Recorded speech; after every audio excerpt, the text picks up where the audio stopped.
artists want to be famous before they have talent. They want to put out one song and think that they're ready to be on the stage with Beyonce. No one should be able to counsel you but God. And when people start feeling like they have the ability to destroy a man based on an opinion, we're in a bad way. Who's next? That's what we should be asking ourselves. Exactly. DJ Manny Fresh. My brother from another mother. Okay. Donald Lawrence. The Gift. The Gift. Kirk Franklin. Talk too much. No.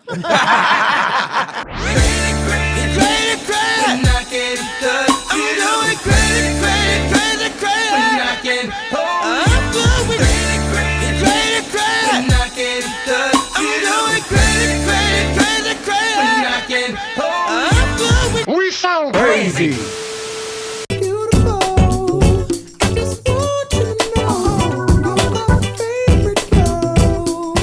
Welcome to another week of We Sound Crazy. Your boy Billionaire still in the ATL. I'm in the building. Claude Kelly and ATL in the building. What's up? I'm Chuck Harmony, and I'm in the building. Bacon from Macon in the building. What's going on? I'm good. I feel good. I smell beautiful perfume coming from the side of me. Female energy. It's female energy. And not all cologne. Angelic. Yeah, not all Very cologne. angelic. Not cologne. Female The queen is in the energy building. The Queen, one of music's leading executives. Yeah. She's got an amazing not-for-profit, Hope for Harvest, which we're going to Yes. talk about that as well. But also, Ebony recognized her recently as in their Power 100 issue. I just saw that. As they should. Yeah, amazing. Ladies and gentlemen, make some noise. Catherine Bruton is in the building. The queen is here. The queen is in the building. The queen is in the This building. is the squad. This is longer Squad. than This is the squad. Thank you. Thank we've you, been guys. we've been trying to get on the schedule. I don't know Forever. since season 1. I feel like. It's literally like Devil Wears Prada. You know, It's listen, literally trying to get Meryl Amanda Streep. Priestley is booked and busy. Exactly, Amanda Priestley I'm is- here. She's like, I'm Emily, here. Emily, come Right. get my coat. Work it out. But no, seriously, this is an honor because I mean we all know you personally, but there's so much that you're doing and have done and are so many, just a lot that we want to give you your flowers, talk about all that's going on, and also just talk about some issues because you know. Yeah, So, I do. she I know where the knows. bodies are buried She knows where the and all the bodies are flowers buried. are growing. But But the flowers are growing. But yeah, so this is always a great opportunity to talk about, I think, multiple things. I think people see you as one-dimensional, and BMI has been the catalyst by which I've really built my brand, and that sounds so cliche, but really what God really allowed me to plant my feet. And in doing so, I was able to really learn the music business at a micro level, meaning I learned the music from behind the scenes. I was able to really meet songwriters in Nashville, LA, and London, and all over the world. But Atlanta was always my base. So it started with me signing Dallas as the first creative, and then shortly after Dallas that, it was- Austin. yes, Dallas Austin. Then it was the organized noise lady guys who's like, I thought you were like an old white lady. And I don't take that as an offense. He was like, no. And then I meet you, and we were all like, our mouths were open. So I came in and really studied the game and moved around with some of the greatest people in the music business in country. Kenny Chesney is one of my dear, dear friends, still very close to him. Dallas Davidson, Luke Bryant, all those guys. Again, I got my feet wet. And so when you talk about music on multiple levels, I never was a Black music person. I had to learn hip hop. And I remember when we honored Snoop, the Lick My song, I was like, oh, Jesus, my mama didn't allow this kind of stuff on No, I'm telling you, I was gagging when they performed these songs. So I was a little green to the space, but what I so appreciated is the fact that I always had a capacity to kind of pay attention to what was happening in songs. It was like, why does that song sound different than this song? And so going into the PRO space after working for the Grammys, which is at the pinnacle, you're seeing the finished product. You're seeing the A-list of the A-list on the stage. Then coming into the back of the house business, which is BMI, I had a good balance of who I needed to be at the highest level, but who I would become to make sure that I knew the business to be able to help creatives like you guys that are sitting here. So it's been a really illustrious journey. For me, knowing how, we collect, knowing how and what the various genres are paying, knowing that there are cycles where, hip hop may be at the pinnacle and those songs are bonused at a certain level. and then the pendulum change, and it's country soul that's now the new wave, and that's where you're seeing the the efforts. And so I think I have just enjoyed seeing it all at the micro level, being in a studio with Rodney and Michael Jackson, being in Aspen for Sundance with Pharrell and the Neptunes, and CeeLo at the pinnacle of his career, Nas. You can't make it up. So and literally, Michael Phelps, who had just won the Olympics, at the show. So I have been able to be behind the scenes and then on stages hosting award shows. So it's a little bit of a freak of nature when you think about it. But I think a lot of it had to do with just I was a study of the game, and I didn't come into the game to be on the scene. As much as I became a public-facing person, that was never my motivation. The success came because I did the work, and I was a disciplined Black woman who understood that I had a mantra, and I had an assignment on my life. And so it was about how do I connect the dots, and who and when am I responsible for somebody's life, or somebody's in my hand. Esther Dean, who lived with me for 3 or 4 months at her early age, she was 18, 19. She was an assignment for me, and she's one of the most successful creatives in the game. Oh, Shout out Esther all Dean, day. Esther That's my Dean is sister. brilliant, Brilliant. But again, I saw the gift before she really realized and cultivated it. So those stories are endless. But I think for me, most of it comes about because my mother, made me understand whose I was. And so, sometimes this business make you feel like, oh, I'm that girl. And I would go home and she put me in the soup line, and you guys have been in that line serving people with my good garbs on. She didn't care. She said, to whom much is given, much is required. Period. 100%. And so I never shied away from that. In a business that's changing so rapidly all of the time, what part of the business is the same, whether that's good or bad? A good song. Man, you cannot deny A good song. a good song, man. I think about this often, and we did a writer's camp in the fall, like late summer last year. Rodney was at the helm, but we had not, a UK writer. Violet was a dope pen musician, and there was Jack Ross. It was Double A. It was a little bit Elijah Blake. It was a whole hodgepodge of people. And what was really clear to me is the thread was just the music is one thing, which varies depending upon the genre. But the song is still the song. The fundamental base is if you have a good song, it'll find its way. I believe that whether wholeheartedly. it's 1 year, the day you record it, or 10 years from now, Yes.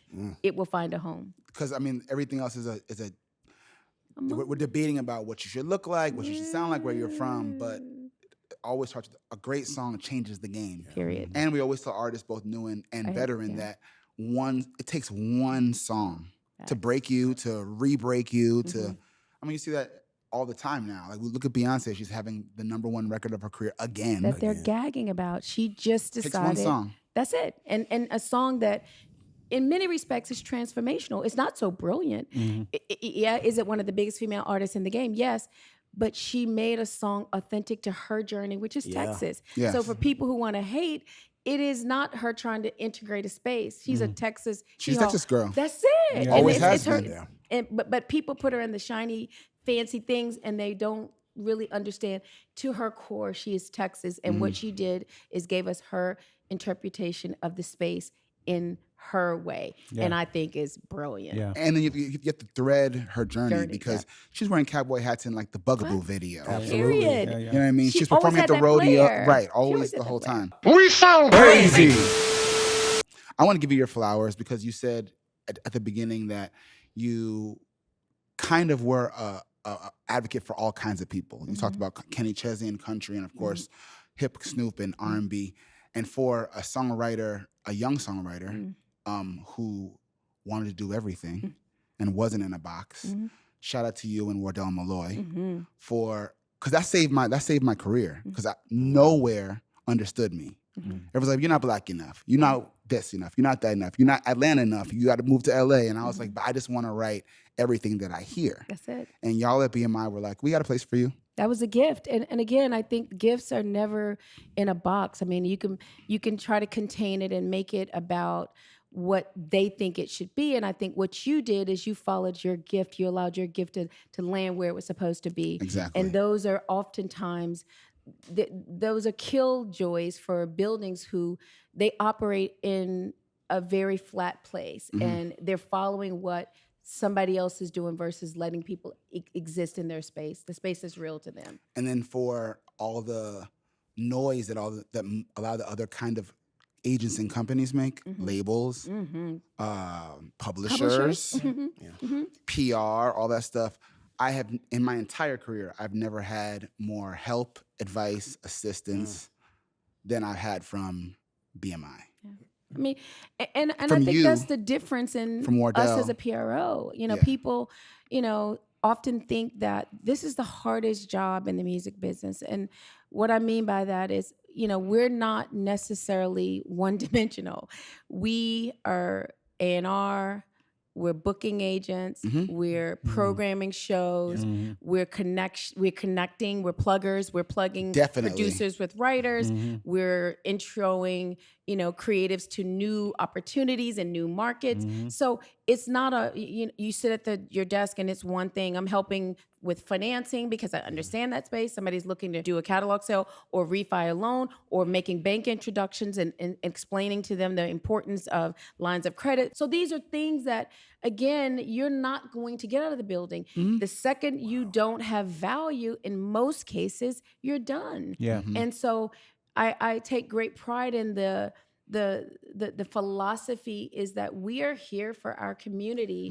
And sometimes it's overwhelming. I won't even lie. You know, you have relationships where people won't deal with anybody but you. That's exhausting sometimes. No, it is. But I understand that there's a certain level of trust that comes with building with people. Yeah. And, you know, I've had generations of building with two generations of, or four maybe, building with people, Pharrell and Dallas and Rodney and Kenny and Luke, all these different ecosystems that have allowed me to celebrate and work with some of the greatest people in the world. I'm at a point in my career where I'm getting a lot of new artists giving me calls like, yo, how do I do this? How do I? And the first question I ask them all the time is, what PRO are you affiliated with? And they're like, huh?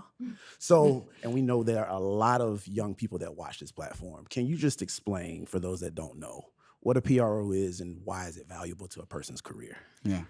So PRO is a performance rights organization. So BMI, ASCAP, CSAC, and now GMR, we're all organizations that really is the first place that most new creatives land their ship. They literally come in the door wanting to get connected to the music business. So anytime a writer, producer, or a creative write or produce a song, they register with BMI. We don't own copyright, and we license their works to be played in any type of public forum, arenas, radio, streaming, wherever music is played. Once that person is, or that individual is affiliated with one of the PROs, BMI preferably, we pay you for your public performance. And what I can tell you during COVID, and certainly as of late, music consumption is at an all-time high. So BMI is now the largest PRO in the world. So that means that if you're with us, you'll probably get more money than our competitors, except they just pay you because they like you. So that's what a PRO is. Yeah, I always tell people, I'm like, look on the website, see what's happening in Atlanta, see what's happening in In New your York. market, yeah. Because there's people want to skip the process. They're like, I want to talk to Catherine Bruton. Girl, boy, stop. Slow down. Like, just really know who we are before you come in there saying, yeah, I want to sign up with a publisher. Wrong place. A publisher is who you do your publishing deal with when you have songs that are monetizable. Right. BMI, they still are monetizable, but it's at the infancy. You come to us to really build your repertoire, then go get a pub deal or not.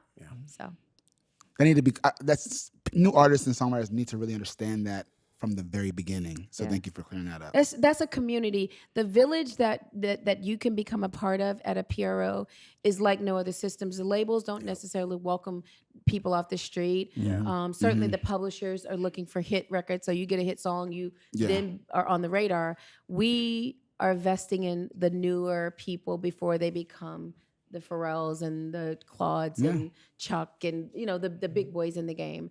I have signed and been a part of careers of some of the greatest writers, producers, and songwriters ever in the history of America, and not just one format. So when people talk about, I've had an illustrious career in one space, I've signed people in all genres.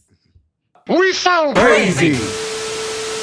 It's so funny you touched on building, because what I'm hearing just in the dialogue between you and Claude is that on the front end, you built trust. Yes. And I mean, everybody knows who Catherine Bruton is, but it takes hard work and dedication to build those kind of relationships. What is your philosophy when it comes to just getting that trust or building that trust with someone, not just when they're a #1 artist and they're doing double platinum, but on the front end when you see that value in them? I mean, it's just operating your truth. I am never a clout chaser of fame. Yeah. I just never have been that person. You're going to be my friend whether you have not one hit or you're the most successful creative in the game. I have seen the highs and the lows of a lot of people. And what I say to everybody is that doesn't negate the fact that everybody's going to have those journeys where you're up today and down tomorrow. But don't let people talk you out of your gift. Your gift was your gift at your highest and your lowest. Maybe it's on pause at the lowest. Maybe God needed to show you something different and have you wake up to a new way of thinking and living. So I'm not a chaser of fame or popularity. I have friends of every walk of life, and at the pinnacle or at their lowest, I'll take their call because I'm not vested in you for what you're doing when you're successful. Where my greatest gifts and lessons have been is when people going through stuff and I can sit on the phone and talk them off the cliff. Those are the gifts that I thank God for, because had I not answered or been there or been like, oh, well, he ain't got nothing to offer, I ain't gonna talk. Yeah, I'm not that person. Now, can I fix and save everybody? No. But I have this sixth sense where if somebody's calling me at 1:00, I'm like, dude, you're disrespectful. Something say, pick up the phone. Manny, the night of his birthday, called me at 1:00, 1:30. I was like, dude, yeah. I was like, I get it. But that's my brother from another mother.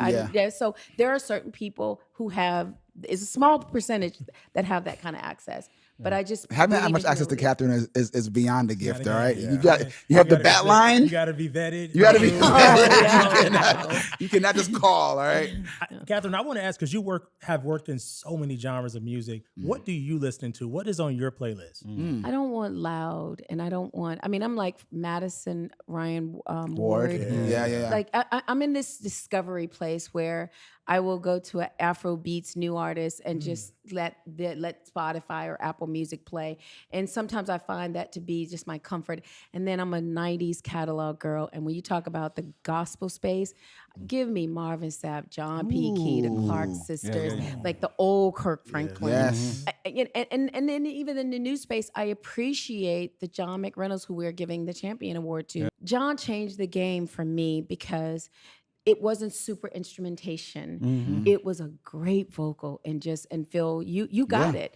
And just a really melodic, brilliant songwriter. You think about his word choice. He's smarter than most of us, I will say that. He is a brainiac. Oh, he is.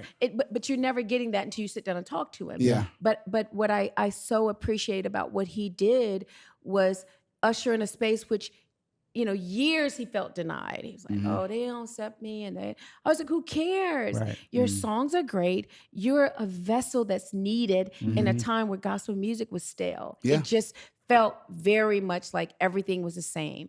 And he came in and ushered in a new sound. And then now there's Doe, who's a baby version of him. So I am all over the place. In the morning, it's gospel because I want to set my tone and my day with that pouring into me. And then as the day progresses, I kind of get into this discovery. And then again, my absolute go back to is the 90s R&B. I'm just You never know what Catherine though, because she really is friends. Catherine called us when we just moved to Nashville, right? And she's like, y'all free next weekend? I'm like, yeah. She's like, come to Atlanta. I want you like in the studio. We're like, okay, with who? She's like, Luda. We're like, what? She's like, no, I'm serious. I'm sending you the track right now. And literally we're there next weekend. But that song came out, Vitamin D, by the way. That was And I'm having dinner with him and a bunch of people tonight. See? So true story. But That's why I have a but hard that's out. also a testament to that. They're like many hats, because that's the A&R that you don't get anywhere else, right? Yeah. Like, and we were just at Luda's house, just working on records. That's so random. But again, Thank you, by the way. No, Thank you, by the way. those are things that I just do because I have these six senses. Even Dallas Davidson, who I think has 52 number ones in country music, him and Manny I put together, and they did an EP that we're now repurposing these songs they cut 5 years ago. That's country soul. I remember that. It always was a thing, but everybody really was delayed and really believing it could work. So things have a time and place. Yeah, and yeah. I never tell anybody what can't be done. It's like if you feel it and you do it, it really happens organically. All of what's happening right now, even in Nashville, Luke Combs and Jelly Roll and Morgan Wallen, that's the cadence of his hip hop. They all listen to hip hop. Yeah. Okay, so they can do hip hop cadence references, but we can't do country. Yeah. It's crazy. That's one of the first things I learned in Nashville, that all of these country artists, they love Big hip hop heads. 90s R&B, 90s R&B and hip hop. They- They can quote the deep cuts of 90s R&B and hip hop. Yeah, it's so refreshing, because if you hang out with them, they're frying fish that they caught the day before, and they're drinking moonshine. I ain't built for the moonshine, but I'm here for the fried fish. Yeah. I get the fried fish. Yeah, some of my best moments in Nashville have been in those kind of off the grid spaces. Yeah. So we have to stop segregating music, and I think streaming, all the digital platforms is doing just that. Music is just going, and if you put on a reference of somebody, you're gonna inevitably hear something that you've never heard before, and like, oh, who is this? So you like streaming? I love streaming. I love streaming because, again, but I still in my car listen to the radio. Yeah. So if I'm in the car, it's radio, but if at home, I'm Streaming. listening to a playlist. Interesting. Very much so. Yeah. We sound crazy. Whoever she been with, he just ain't hitting it right. Hitting it right. So let me have my way with both your lips tonight. Girl, take this D, I don't want you. There's something special about Atlanta. I know we all work with artists from all over the world, but there's something special about Atlanta. I don't know what it is. Do you It's know the what it is? heartbeat. What I can tell you about Atlanta, like we were all St. Patty's Day, so I think it was that Saturday before St. Patrick's Day. Me and Ricardo was at Buckhead Shops. Somebody bought me some hats to buy a black hat maker at Buckhead Shops. Fabulous guys, if you ever need a hat. And so I went there and I walk outside. There's Juan Farmer and his girls. He's like, oh, I'm about to go meet Dallas. Then Dallas and somebody is sitting at another restaurant. Then who else? It was Shanti and somebody else. So just that afternoon, I'm in sweats, looking crazy. We all ended up. What kind of sweats were they though, Oh, Catherine? don't you do me, Jill. Chanel Don't do sweat? me.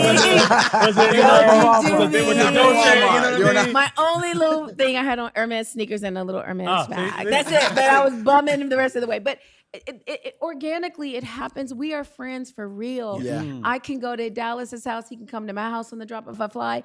We have an ecosystem unlike any other ecosystem that is fundamentally just family. And we, Dallas and Jermaine are doing stuff. Dallas, we had an AI session. BMI is doing these AI sessions, really hearing from the creators. What are their fears? What are the things they like? That's smart. It's brilliant. There was 6 or 7 of us, Bangladesh, Dallas, Double A, because I wanted Gen Z's, Trayvon, who I'm MC, Ted Wynn, who I think is a brilliant mind. And Bangladesh, not interested. He is a brick and mortar, touch the dream, listens, plays. Double A in the middle of the fence. He's a millennial. No, Gen Z, because he's 20-something. Dallas, all the way in. He had this new technology, and I hope I'm not giving away too much, but that takes his catalog, and he can say, I want a reference of a Clark Kelly song. And it uses his beats to reference that song. So it's an interesting thing that we'll all be hearing more about. So I think technology is always going to find its way and its place. And there will be people who will be gung-ho about it. There will be people who are suspects of it, feeling that it will mess with, your ability to create. But my purview is always, it will eventually take places of humans in some capacity, but you can never take away the heart of a song or the heart of production. That will you get this clinical view? Because I play with AI sometimes when I'm writing stuff. It's still not me. Yeah. So I'm not afraid of somebody giving me a reference or a word that might Saves time. That's it. That's it. It And saves that's time. that's the commodity of it all. Yeah. It gives you the ability to save time. So Yeah. I know we jumped a little bit, but I think at the end of the day, Atlanta just will always be culture on another level. Where New York set the tone for hip hop, and I think what became a global soundtrack for the world. I feel like Atlanta will always have an evolution and continue to be a part of what the world wants to see we're doing and what we're listening to Yeah, man. and what Let- we're rocking. Let's talk about Walk of Fame. Since we're talking about the best, Best of- the very best of Atlanta, because this is a My- baby of yours, Correct. and a necessary kind of Endeavor. institution. Yeah, yeah. So just explain what's happening in Atlanta right now and what you're a part of. So 3 years ago, it was the second year of COVID, Mike Malden and I and Erica and Demet, we were having separate conversations about a Walk of Fame. And what we realized is that Hollywood was really in sprinkles, and no disrespect to Hollywood, inducting legacy Black artists. And that's really, it was like one here and then another 3 years, you might get another one. Yeah. And so we said, how do we fix that? Because I feel like we're losing the like so many legacy artists, You can't catch legacy leaders, just Black people of all diasporas who have had an impact. And so we initially thought, let's do Georgia. And I said, well, why relegate it to Georgia? Because if we wanted to honor, a Bob Marley, which we did, or Fela Kuti, which we did, Andrew Young, who is not deserving. Right. Hollywood's not going to put him in the ground because it's music and entertainment, like film. That's true. That's true. We said, let's do this Walk of Fame and let's celebrate Black people in all their greatness. Athletes, doctors, TV personalities. And so during COVID, we were able to get Ben agreed to give us a sidewalk in front of Mercedes-Benz on MLK, the That's greatest of awesome. all. And then the MPUs, which is the community leaders, unanimously in the first time in history, agreed and approved it. So we went to work and raising money and cementing some of the greatest people in all spaces. So this has been a passion project that probably took more time than I signed up Than for. you realize. No, it's but because we want to make sure that we're presenting and honoring the folks, not to compete or watch anybody's game, but understanding that our responsibility, the 4 founders and then the selection committee, which we've got some incredible people on, I can't talk about it. We want to make sure that we're doing the right thing. So our next class we'll announce soon. It's a heavy hit. A group of heavy hitters. We just had an off-cycle induction of Usher, who again, it Deserves, was yeah. oh my God, it went world. We've had moments that New Edition was also a big moment, that but was yeah. when they were on tour and to have all the guys there to unveil their emblem. But this is preservation. This is work that we felt is important for preservation of Black people of all diasporas. We want to make sure that we're celebrating people. I'll share one more thing. We're working on technology piece, which will allow visitors walking the walk to scan the emblem and learn about a Michael Jackson or that's Whitney dope. Houston. So Incorporating future. yes. I love So that. whether it go to their site or to our site via their page or whatever the deals we work out with all the publishers or the estates, you're going to learn about that person. that's smart. You'll be surprised at how many kids don't know Michael Jackson Oh or my Whitney. God. It's sad. So forget about it, Andrew Young or Danny Glover or Dr. Bobby Jones. Those are dinosaurs Yes. to kids. Yeah. And until we can really present and make kids understand the value of those who have gone before us, we will become, I won't say dumb, less smarter by every generation. If we're the gatekeepers, and I say we all in some capacity are gatekeepers, are selling the values. I know we're celebrating you, and rightfully so, but what I'm gathering just from the conversation is that you, it's not lost on us that you are where you are because you celebrate others. Period. 24 hours a day. Period. Where does that heart come from? My Where does that mama. stem from? She was the greatest woman to ever live, and not because she was my mother, but I think, it's been over a decade, and I often say, God, thank you for choosing Barbara Bruton to have this Black child who talked too much, was walking at 8 months old, going to my grandmother. I was a freak of nature in some respects. She was like, well, where is she? And I learned how to unlock the door and get to the house. Because I knew my girl, I was outside. I was outside. No, didn't know why I was outside, but I knew my grandmother was an eyesight. But I think she was a woman who, we lost my dad to gun violence in a neighborhood, moved out, went back to that neighborhood and bought up the block. There's a Bruton Drive in Charlotte, about 5 minutes from uptown Charlotte. Our backdrop of a 15,000 square foot building is where she fed the poor. She gave clothing.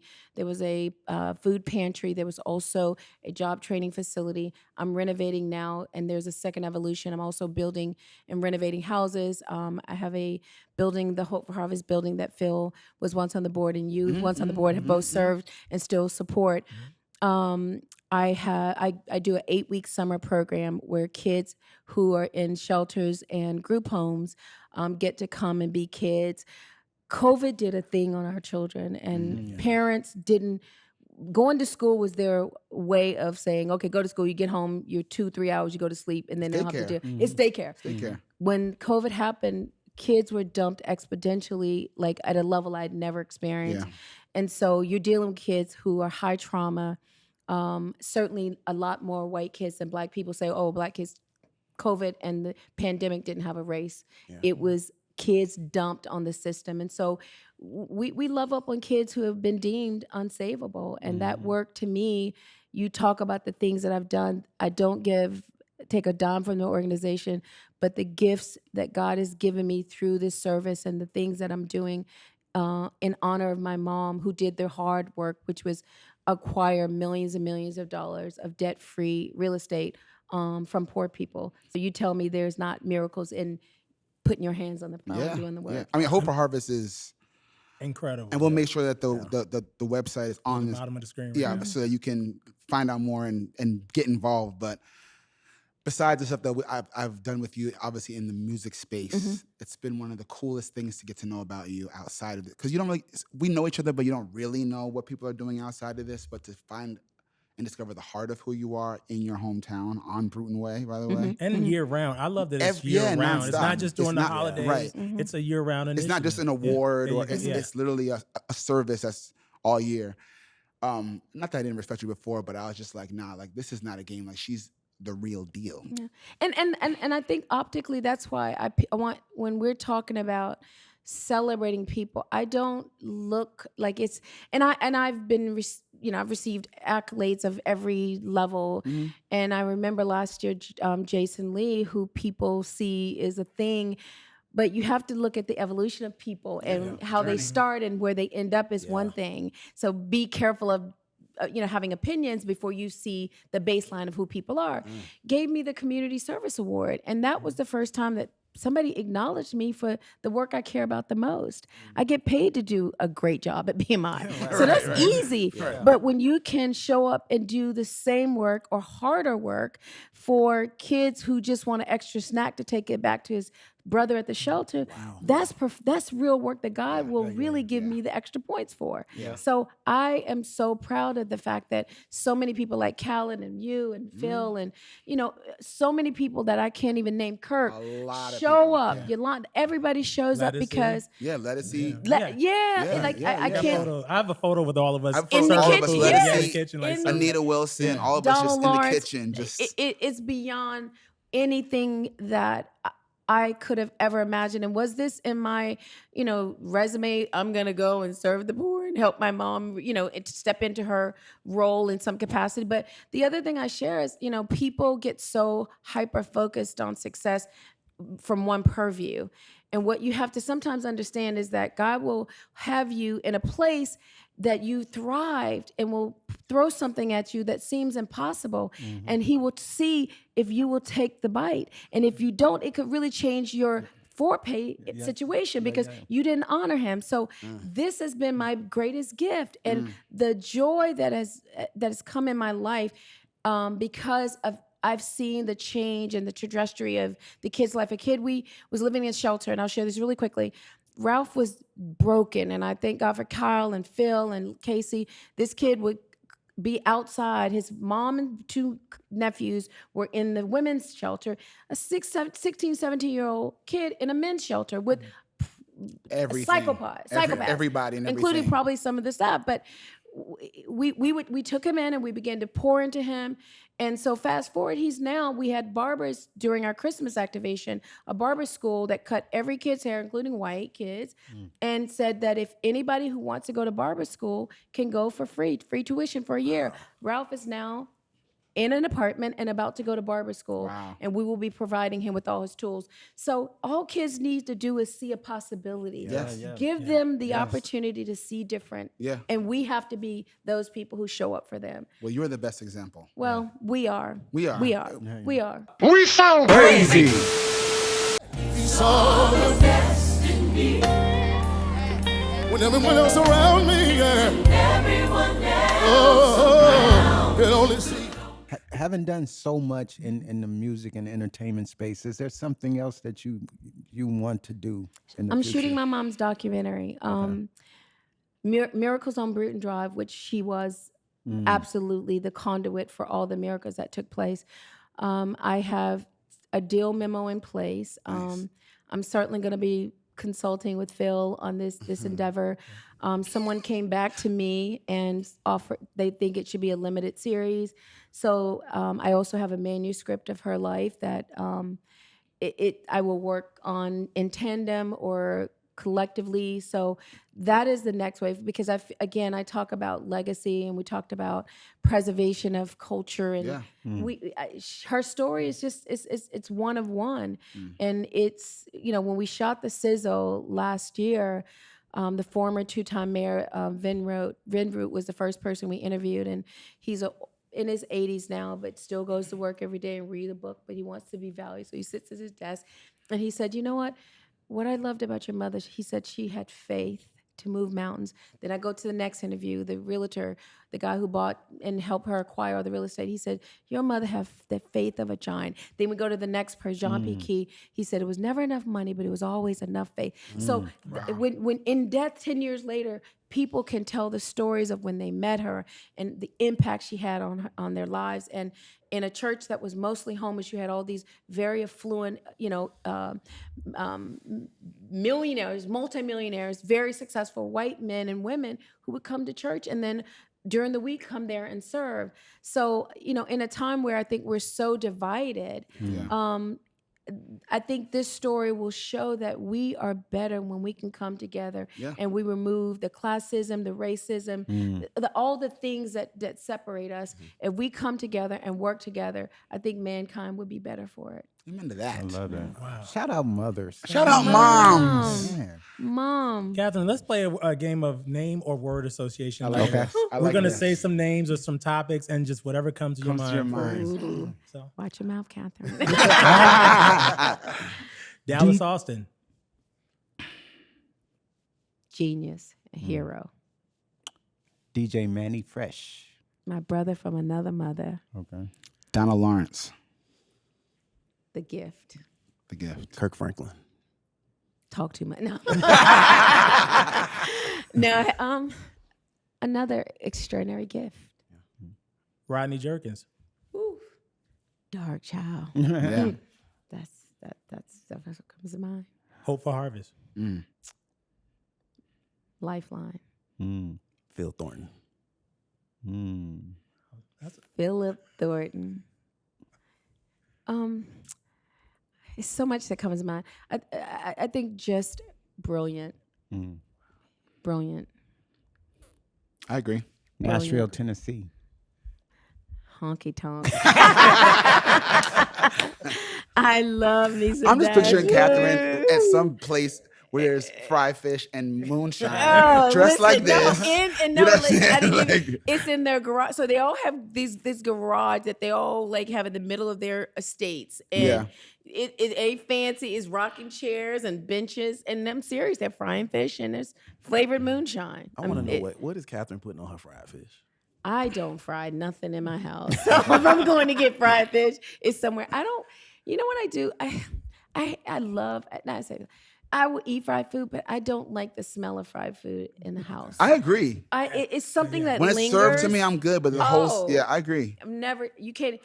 Tamar and there was gonna be an outing at my house, and they wanted to fry pork chops. I don't eat pork. FYI, don't.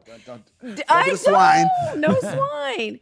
And I was like, okay, I got a little fried daddy on the porch. It was a nice covered deck. So we ended up at Oh, Wardell's my house Lord. cooking. So you did it somewhere else, Oh, basically. Wardell's house. I don't do frying food Can we in the talk house. fashion for a second? Yes. Because if you know Kathy, you know that she's always dripping, like just dressed to the nines, and I love it. Favorite designer? Now,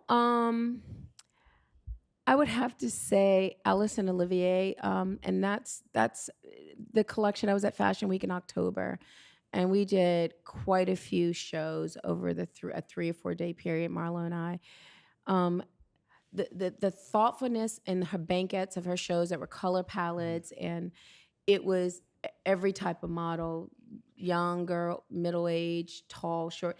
It was just curated with such brilliance. So that's kind of the middle of the road. She's putting us on. Mm-hmm. Hermes is my new thing. Carolina is a designer that I met. She did actually a fashion show in Charlotte 7 years ago. We just had an in-store at Tootsie's. Carolina came in and we got 10, 20% of whatever sold that day. So this is her collection. It's really clean. That's awesome. It's really it's a business look for the most part, but there's always a flare with the strings or a zip on the side. So there's some really unique pieces and but I'm a high and low girl. I like a good old pair of Levi's or bummy jeans with a good shoe and a bag. You It's outside. about the shoe in the bag. The shoe in the bag. The shoe in the bag is where the money's That's- at right and there. that's really it. People get hyper. I love a Target tee. Like I go through every season. I buy a whole new, $12, $14 Target T-shirt that you can put on under a jacket or on top of something. So I think people get hyper focused on labels, and I don't post my real stuff because to me, I don't want people to feel like that's my identity. You see what I have, maybe 20%, and I don't even have enough time in a day to wear all this stuff. So Too many outfits. so if you was gonna fix We Sound Crazy's life, like what's more important for a man, shoes, watch, or jewelry? Oh, Jewelry is the least important. I say it's a watch or shoe. Okay. If you got on a bum shoe, you may not be able to afford a good watch, but as long as you have a decent shoe on. Men, I think, again, and I think men have put more efforts into fashion because fashion has become a statement piece. Yeah. Yeah. A good jacket, whether it's denim or leather, that's a staple piece. I like a guy in a hoodie and a jean and a good sneaker. Yeah. So I'm not really a fussy girl about just don't look raggedy. If you show up and you dress down, just put a little effort in it. I like the distress look too on guys, which is good. And I also like the fact that men now are, whether it's ball or they have the kind of bohemian, I all of it I like. I just don't, as long as you're groomed properly, gotta be groomed. a good shoe, and a watch or a third piece, which is what I call a jacket. A third piece. Okay, a third third piece, piece. third piece, third Seems piece. like a third piece. Okay, y'all checked all the boxes. We followed the Bruin method. We knew who was coming. We knew who was coming. We knew Catherine was coming. Catherine was coming. Get there, please. So Catherine, being in the music industry for well over 2 decades, Yeah. you've seen ebbs and flows of this industry. Recently, we've seen the consolidation of many labels and regime changes. What is your thoughts on the current state of the music industry? I think the reset was necessary because I feel like the buildings became one blurred sound. And I think created A&R, I don't even know what that means anymore because it's not being done. The lack of development in the buildings for talent is minimal, and what it takes for an artist to be successful inside versus outside and really just building that artist, it's really dismal. And so where does the state of Black music? I think the state of Black music is figure it out on an independent label. Figure it out in an independent space. Find your person. If you're an artist and you want to be in the R&B, hip hop, pop space, whatever your space is, find that person who wants to work with you and perfect your craft. Artists want to be famous before they have talent. They want to put out one song and think that they're ready to be on the stage with Beyonce. Yeah. The bar is low. Hip hop is taking a hit because everybody sounded the same.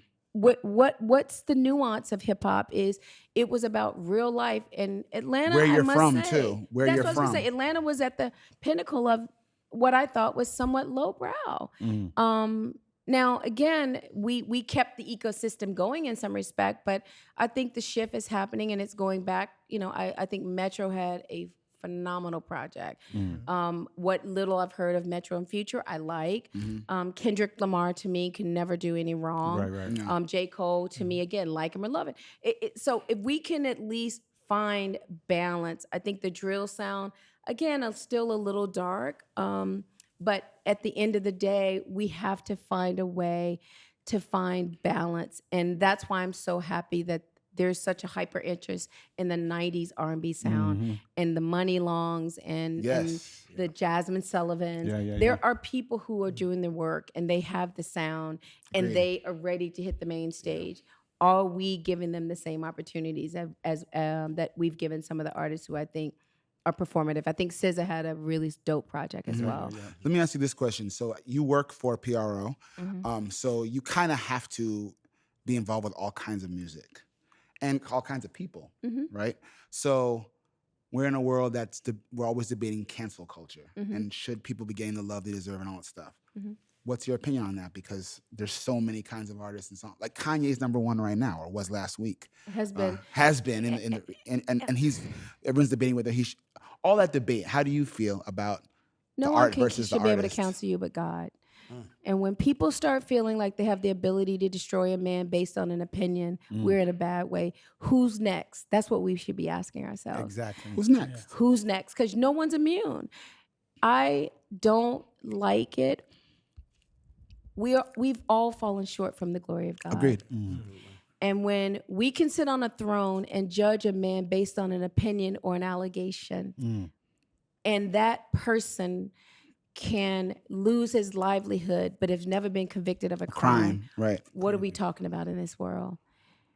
Black America, I think, is under attack, and I think we have to pay attention and not be a part of the clickbait. When did it become fun to celebrate people's demise? Downfall. Yeah. I don't understand It's that. a sad place, and liking it, and once you like it, then you get fed more and more of the poison. Come on, people. For those of us who are smarter, yay. There was mental health issues. So let's start with the base of that. I don't agree with a lot of his ideology and a lot of the things that comes out of his mouth. But do we believe he's a well man because he's working? Interesting. That's true. Think about it. I know some of the people who get elected in the highest levels of government, psychopaths. Psychopath. But we give them grace and we celebrate them. So I want to be a part of a wave where we have to say, innocent until proven guilty. I was watching the Playboy documentary. What do we call Hugh Hefner? A hero? Right. An American icon. Right. Let me leave it at that. So Selective outrage, basically. that's it. We decide who we want to pass and push under the table, and then who we want to crucify. I don't want to be a part of those types of conversations. Agreed. I want to celebrate a man who may have fallen, but do we not want grace when we have that situation? Exactly. More than anything else. Let's give our people grace. Again, I don't condone behavior that's not of God by anyone, but I also don't celebrate a person's demise, especially when they've not been convicted. My glam team was talking this morning about Nickelodeon. All those people are free and back working. Right. Those are child molesters who were convicted, but nobody's talking about that. They literally got hired within the realm of the documentary. Yeah, literally. To other multi-billion-dollar corporations. How doing does that interviews. work? Hello? Okay. Yeah. Crazy. So selective Outrage, yeah. outrage. That's problematic for me. But our culture's piranhas in some cases when it comes to things like Yeah. this. That's part of American culture in a way that, we're all a part of this in some way, but we love build yourself up by your bootstrap story, and we love a tear you down story, and the cycle goes on and on and on. And but the people that get damaged, and not only the people, because also when you don't see, especially fans don't see, is the entire company of people underneath, Children, the children, the people that families. that were employed by certain people that now lost their job because of some allegation. So it's an interesting place, and I think until people are comfortable telling the truth, you don't have to pick a side. Right. But we're in a country innocent until proven guilty, not guilty until you're proven guilty. Yeah.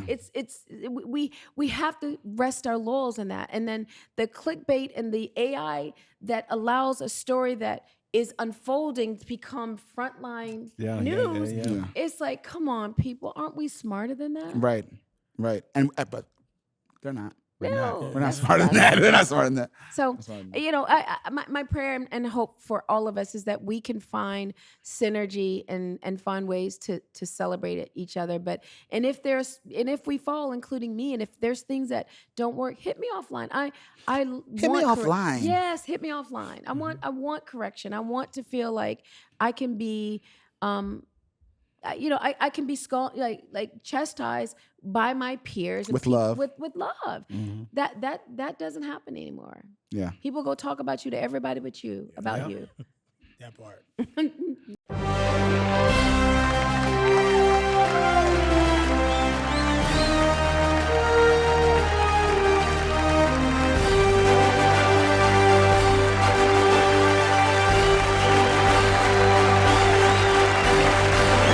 The Esther Roll Award.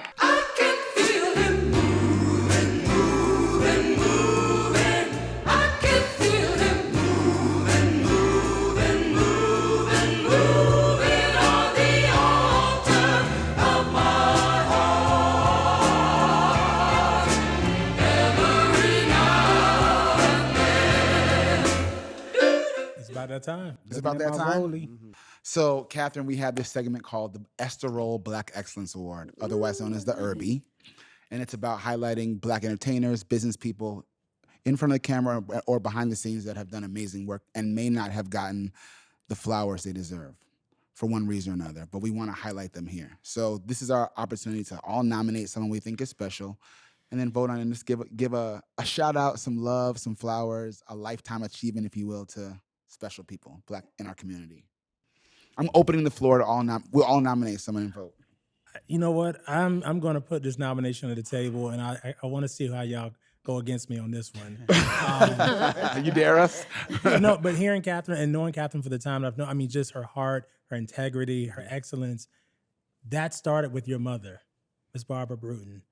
I want to nominate and dedicate this episode to Catherine's mom, Miss Barbara Bruton, and Hope for Harvest, because Yes. you do so much for the community Yes. all year round, but that started with your mother. Yes. So that is my nomination this week for the Esther Roll Black Excellence Award. You got no argument for me. I'm here. Who can go against that? No, I think that's fantastic. No, because that's just the heart of just Catherine. And, Yes. and when I think Yes. about and I had the pleasure of meeting your mom. You know, I remember I came there years ago with Coco, and just, man, it's just her heart. It just for man. I never met loving your mom, but people. I've been in that I've been in the building, and It's- it's, it the is love the is love. in the It's- the love is in the It's building. a piece that lots of lives were transformed. Yeah. And I think if there was ever a place where God showed up time and time again, his grace and his aura, it's there. Yeah. So we want to honor your mom and Hope for Harvest. All it's near and mostly dear to you, but near and dear to all of us in one way or another. So thank you for your service. Thank you.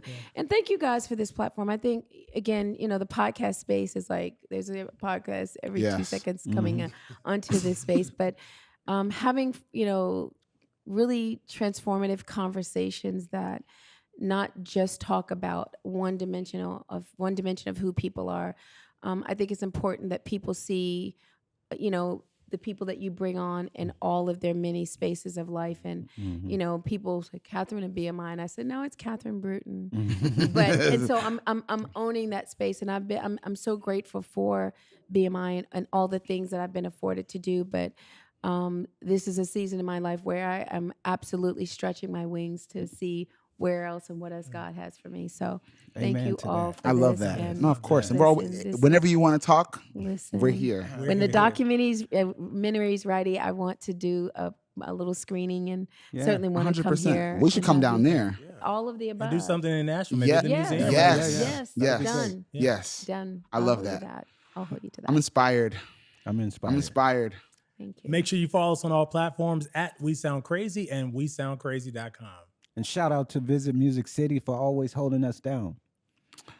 I don't know what to say. I'm full. My heart is full here. Special thanks to our guest this week, Catherine Bruton. Yes. She's Yes. you're just one of one. for One of real. One of one. For sure. And I'm grateful for you guys and, you know, being the woman of the day on the platform. I had to be able to hold my own, but I'm forever grateful knowing you and your journey at ASCAP. Sorry about that. But you know. Friends. I don't hold that I'm here against you. now. I'm here now. My brother Phil, you know, there's a lot of love of this whole group, and I look forward to just seeing greater things out of them and us all working together on some things. Definitely. Long Definitely. overdue. Definitely. Long overdue. When we end our episodes, we allow our special guests to choose the song we go out with. And it can be anything that you feel like sums up this conversation or how you feel today. You're the DJ. DJ, let me think. What is my song? Something about the name Jesus. I like that. Yes, Lord. I like Yes, that. hey, Yes, Lord. There you have it. what a great way to conclude this conversation. Thank Yes. Thank you, Catherine Bruton. Till next Thank week, y'all. We you. Sound Crazy. We out of here. Peace. Something about the name. Yes, it is.